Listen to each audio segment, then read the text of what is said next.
Hello everyone, how are you all? I welcome you all back to your political science class. I am Swamya, your political science educator. Today we are going to start a new chapter of your political science book, which is chapter number 5, Parties and Party System in India. हम पढ़ने वाले हैं कि किस type का system, political party system exist करता है किसमें, इंडिया के अंदर। ये बात से तो आप फेमिलियर ही होंगे कि इंडिया में मल्टी पार्टी सिस्टम एग्जिस्ट करता है, यानी कि इंडिया में मल्टीपल पार्टीज हैं जो कि इलेक्शंस के लिए कंटेस्ट करती है। ये हम हमारी जूनियर क्लासेस से पढ़ते आ रहे हैं। अब हम इस चैप्टर में देखेंगे कि कौन कौन सी हैं वो पार्टीज जो कि पावर में आने के लिए एक दूसरे से compete करती हैं। So let's begin with this chapter. सबसे पहले हम पढ़ेंगे चैलेंज ऑफ पॉलिटिकल सक्सेशन, यानी कि कैसे जो पॉलिटिकल पावर है वो पास ऑन करी जाती है, यानी कि कैसे पॉलिटिकल पार्टीज जो पॉलिटिकल पावर है उसको पास ऑन करती है, किसको, अपने मेंबर्स को। Prime minister Jawaharlal Nehru passed away in May 1964, जो हमारे फर्स्ट प्राइम मिनिस्टर थे इंडिपेंडेंट इंडिया के, उनकी डेथ हो गई थी। कब हो गई थी? मई 1964 में। He had been unwell for more than a year, उनकी तबीयत ज़्यादा ठीक नहीं थी। This had generated a lot of speculation. अब ऐसे में क्वेश्चन सबसे बड़ा खड़ा हुआ क्या कि अब जो उनकी रिस्पॉन्सिबिलिटीज़ हैं उनको कौन कैरी फॉरवर्ड करेगा, यानी कि who after Nehru. But in a newly independent country like India this situation gave rise to a more serious question, after Nehru what, यानी कि अब जवाहरलाल नेहरू की डेथ के बाद कौन है जो ये रिस्पॉन्सिबिलिटी ले सकता था। The second question arrows from the serious doubts that many outsiders had about whether India's democratic experiment will survive after Nehru, यानी कि उसके अलावा लोगों को ये भी डाउट था कि इंडिया ने ये जो डेमोक्रेटिक एक्सपेरिमेंट किया है, क्या ये जवाहरलाल नेहरू की डेथ के बाद सर्वाइव कर पाएगा, क्या इंडिया इसी तरीके से डेमोक्रेटिक रह पाएगा या फिर ब्रेक डाउन हो जाएगा। Besides there were doubts if the new leadership would able to handle the multiple crises that awaited a solution। और ऐसे में हम सभी जानते हैं, हमने पढ़ लिया है पहले हमारे प्रीवियस चैप्टर्स में कि कितने सारे ग्रेव चैलेंजेस आ रहे थे इंडिया के सामने, किसके, नेशन बिल्डिंग को लेके। तो ऐसा एक लीडर की बहुत ज़्यादा ज़रूरत थी जो कि उन चैलेंजेस को फाइट कर सके, जो उन चैलेंजेस को ओवरकम कर सके, एक कॉन्क्रीट सोल्यूशन उन चैलेंजेस का निकाल सके। The 1960s were labelled as the dangerous decade, यानी कि देखो यहाँ पे क्या कहा गया है, 1960s को डेंजरस डेकेड कहा गया है।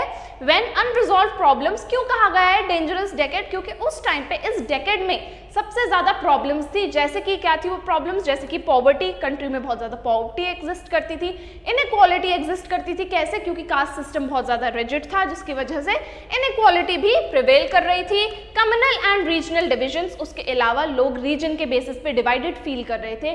कम्युनल राइट्स हो रहे थे जगह जगह पर, could lead to the failure of the democratic project, जिसकी वजह से बहुत सारे लोगों को लगा कि कहीं ये जो डेमोक्रेसी लाने का जो एक्सपेरिमेंट किया था गवर्नमेंट ने, कहीं ये फेल ना हो जाए, और even the disintegration of the country. और सबसे बड़ी प्रॉब्लम थी क्या, कंट्री को कैसे यूनाइटेड रखा जाए। और ऐसे प्रॉब्लम्स को देखते हुए लग रहा था कि ऐसा हो सकता है कि कंट्री डिसइंटीग्रेट हो जाएगी, यानी कि टूट जाएगी, बिखर जाएगी। फ्रॉम नेहरू टू शास्त्री, अब बात करेंगे कि जब जवाहरलाल नेहरू की डेथ हो गई तो कैसे शास्त्री जी आए, ठीक है। The ease with which succession after Nehru took place proved all critics wrong, यानी कि जो भी लोग अब तक ये स्पेकुलेशंस कर रहे थे कि इंडिया ब्रेक डाउन हो जाएगा, इंडिया यूनाइटेड नहीं रह पाएगा क्योंकि कोई लीडर नहीं बचा है, वो सब गलत साबित हो गए। क्यों, कैसे साबित हो गए? When Nehru passed away, K Kamaraj the president of Congress party, Congress party के जो प्रेसिडेंट थे कौन थे वो, के कामराज थे। कंसल्टेड पार्टी लीडर्स, उन्होंने पार्टी लीडर्स से बात करी, कांग्रेस के सभी जितने भी लीडर्स थे उनसे बात करी, जो कांग्रेस के मेंबर्स थे उनसे बात करी, and found that there was a consensus, और ये जाना कि हाँ वो लोग एक म्यूचुअल डिसीजन पे पहुंच पा रहे थे, क्या, in favour of Lal Bahadur Shastri, यानी कि एक जो यूनानिमस नेम सामने आया वो किसका था, लाल बहादुर शास्त्री का था। He was unanimously chosen as the leader of the Congress parliamentary party, यानी कि यूनानिमसली सबने लाल बहादुर शास्त्री को क्या इलेक्ट किया, एज अ लीडर इलेक्ट किया, किसका, कांग्रेस पार्टी का, एंड दस became the countries next prime minister. और जवाहरलाल नेहरू के बाद नेक्स्ट प्राइम मिनिस्टर कौन बने, शास्त्री जी बने। और इसके बाद जो सक्सेशन था लाल बहादुर शास्त्री के थ्रू वो कांग्रेस पार्टी का आगे चलता रहा। He was known for his simplicity। अब यहाँ पे शास्त्री जी की बात करी गई है कि शास्त्री जी अपनी सिंप्लिसिटी के लिए जाने जाते थे, बहुत ही एक सिंपल उनकी लाइफ थी, and his commitment to the principles, and he was a man of principles, ठीक है, वो बहुत ज़्यादा पक्के थे अपने प्रिंसिपल्स के। During Shastri's brief prime ministership the country face two major challenges. अब जब शास्त्री जी प्राइम मिनिस्टर थे उनको दो मेजर चैलेंजेस का सामना करना पड़ा, क्या थे वो? While India was still recovering from the economic implications, ये बात हम जानते हैं कि इंडिया उस टाइम पे कितना ज़्यादा इकोनॉमिकली बैकवर्ड महसूस कर रहा था, कितना ज़्यादा इकोनॉमिकली बैकवर्ड चल रहा था।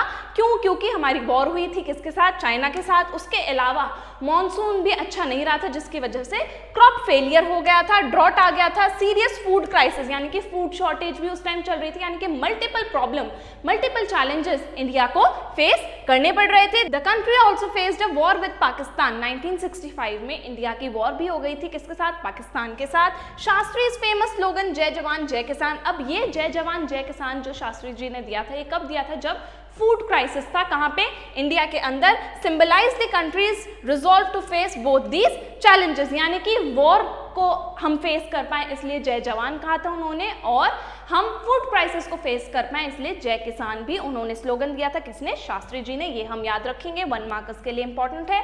शास्त्रीज prime ministership came to an abrupt end, और एकदम से जो शास्त्री जी की प्राइम मिनिस्टरशिप थी वो अचानक से ही एंड हो गई। कैसे हो गई? 10 जनवरी को, 10 जनवरी 1966 में उनकी सडनली डेथ हो गई थी इन तशकींत, देन इन यूएसएसआर, यानी कि यूएसएसआर में उनकी डेथ हो गई थी। And currently the capital of Uzbekistan, जो अभी उज्बेकिस्तान की कैपिटल भी है, वहां पे उनकी अब्रप्ट डेथ हो गई। और ऐसे में कंट्री के सामने एक और नया चैलेंज आ गया था, फ्रॉम शास्त्री टू इंदिरा गांधी। अब देखेंगे कि कैसे प्राइम मिनिस्टरशिप शास्त्री जी से इंदिरा गांधी पे ट्रांसफर करी गई।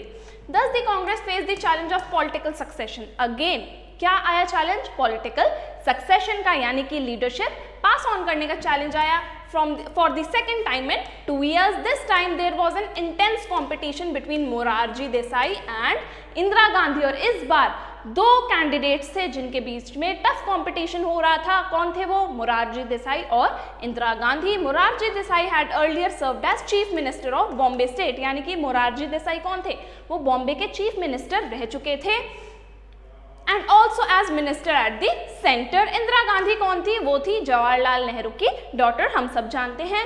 Had been Congress president in the past, और इंदिरा गांधी कांग्रेस की प्रेसिडेंट भी रह चुकी थी पहले, and had also been union minister, इसके अलावा यूनियन मिनिस्टर भी रह चुकी थी वो शास्त्री जी के कैबिनेट में। This time the senior leaders in the party decided to back Indira Gandhi, और इस बार जो सीनियर लीडर्स थे उन्होंने किसको सपोर्ट किया? इंदिरा गांधी को सपोर्ट किया। But the decision was not unanimous, लेकिन ये जो डिसीजन था ये यूनानिमस नहीं था, यानी कि कुछ लीडर्स इंदिरा गांधी को सपोर्ट कर रहे थे लेकिन कुछ नहीं कर पा रहे थे। The contest was resolved through a secret ballot among Congress MPs. अब ऐसे में एक म्यूचुअल डिसीजन लेने के लिए क्या हुआ? सीक्रेट बैलेट हुआ। किसके बीच में? सभी MPs के बीच में। इंदिरा गांधी डिफीटेड मोरारजी देसाई। इस सीक्रेट बैलेट के थ्रू इंदिरा गांधी जीत गई थी, और Morarji Desai was defeated by securing the support of more than 2/3 of party's MPs, यानी कि मोर देन 2/3 वोट किसके फेवर में थे? इंदिरा गांधी के फेवर में थे। Within a year of becoming prime minister, Indira Gandhi had to lead the party in a Lok Sabha election, यानी कि अभी अभी वो क्या बनी थी? वो नई प्राइम मिनिस्टर बनी थी, और ऐसे में लोकसभा इलेक्शंस आ गए थे। Around this time the economic situation in the country had further deteriorated. ऐसे में जो अब तक जो इकोनॉमी इतनी ज़्यादा बुरी हालत में चल रही थी उसका और ज़्यादा डाउनफॉल हो गया, और ज़्यादा डिटोरिएट हो गई, एडिंग टू हर प्रॉब्लम्स, जिसकी वजह से इंदिरा गांधी की प्रॉब्लम्स और ज़्यादा बढ़ गई थी। Faced with these difficulties, she sought out to gain control over party, यानी कि धीरे धीरे इंदिरा गांधी ने पार्टी के ऊपर अपना कंट्रोल बनाना शुरू किया, and to demonstrate her leadership skills, और अपनी लीडरशिप स्किल्स के थ्रू इन चैलेंजेस को धीरे धीरे उन्होंने ओवरकम करना स्टार्ट कर दिया था। And with this we come to an end of a today's session. I hope आपने हमारा आज का सेशन एंजॉय किया होगा। लर्न करो के प्रीमियम सब्सक्रिप्शन में आपको मिलती हैं live classes from any time anywhere. आप कहीं से भी हमारे लाइव क्लासेस एंजॉय कर सकते हैं। उसी के साथ साथ आपको सारा स्टडी मटेरियल PDF के फॉर्मेट में अवेलेबल करवा दिया जाता है, तो आपको नोट्स की टेंशन लेने की बिल्कुल भी ज़रूरत नहीं है। उसी के साथ साथ अगर आपको अकेले पढ़ने में बोरिंग या मोनोटोनस फील होता है, then don't you worry, because हमारे यहाँ हम आपको एक पेड ग्रुप में एनरोल कर देंगे जहाँ पर आप अपने दोस्तों के साथ बैठकर आराम से पढ़ाई कर सकते हैं। उसी के साथ साथ हमारा जो ऑफिशियल ऐप है लर्न करो द लाइव लर्निंग ऐप, उसको डाउनलोड कीजिए, हमें टेलीग्राम पर भी ज्वाइन कीजिए, दोनों के लिंक डिस्क्रिप्शन बॉक्स में गिवन है। इसी के साथ हमारा part 1 parties and party system in India का यहीं पे एंड होता है। इसके नेक्स्ट पार्ट में हम पढ़ने वाले हैं 4th जनरल इलेक्शंस के बारे में। And now I shall see you in the next class, till then take care, bye bye.